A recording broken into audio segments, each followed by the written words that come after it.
Hato ka Langsning FC kalaan em ban keput kala ya kan nongse lasyai ka Duran Cup.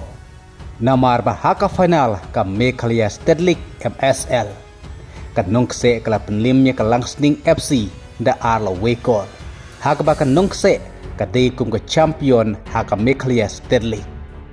Kum taru lasyai ka Hendriu tarik Agos Hajar Arpro Hendriu haka jilika haka Grup E haka Duran Cup. Ka Langsning FC kan se kendu biang Persya ya kan nongse haka jilekai haka por Nyubaje Janmit. Haka ba ka jilekai kan saderu hajawa Halar Nehru Stadium Shillong. Kumta kalat ya ka Langsning FC ka day lasyai haka jilekai haka Duran Cup lah to kan lan em pan keput kala ya kan nongse. Namar haka final ka Meghalaya State League ka Langsning FC kala matno ya kan namre.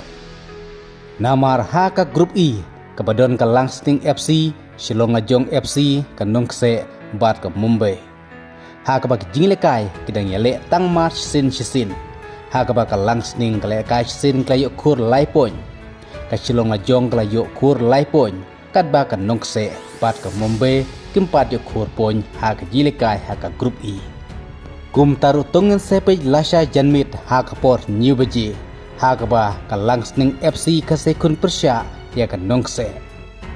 Ka nongse kampat yo kurpon haka ne ka Duran Cup kad ba ka Langsning FC klakur laipon. Haka Pratarik Agos katakamut haka Sngisajan. Ka Shillonglajong FC kan sekun Persya ya ka Mumbai haka por Sabaje Janmit. Haka Pratarik Agos katakamut haka ne ka Sngisajan kad ba ka North East United kan sekun Persya ya Karbi Anglong Morning Star FC haka por Nyubaje Janmit. Haka ba ka jilekai kan sadai ha Guwahati. Bat ka North East United kan sekun Persya ya FC1 haka Katwe Trik Agos Hajar Hendriu haka por Sabaje Janmit. Kan nongse ka sekun Persya ka Mumbai haka Katwe Trik Hajar Hendriu haka por Nyubaje Janmit.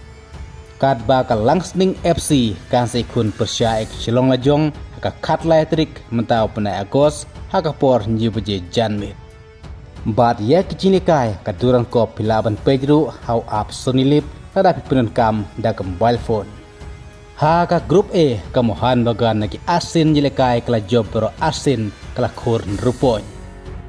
Haka Grup B ka Samaleswari Sporting kala yelekai laisin kala kur nrupon. Kata kala rem shisin kadba kala job arsin.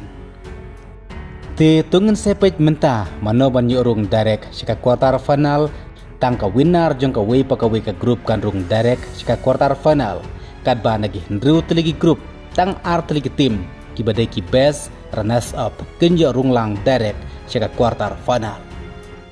Bat lada lasyai kan nongse kan matno e kajing syarem hakmat jong ka Langsning FC. Kata kemut kalinti jong nongse kala kudno pan yorung quarter final hakan ka Duran Cup. Kadba lada lasyai ka Langsning kalawan penlim ya kan nongse. Kata kemut nagi arsin dilekai ka Langsning kan kur nrupon. Kebala nang don jengkermen ban yorung syaka quarter final. Bat kum juru lada ka Shillonglajong kan laban penlim ya ka Mumbai. Kata hakan ka Pratarik kumta ka jingkermen jong ka Shillonglajong ru kladon pan yorung syaka quarter final nemarkan sakur nrupon nagi asin yelekai. Ti tungen sepechwal lasyai Janmit haka jinglekai hapdeng ka Langsning Persya ya ka nongse.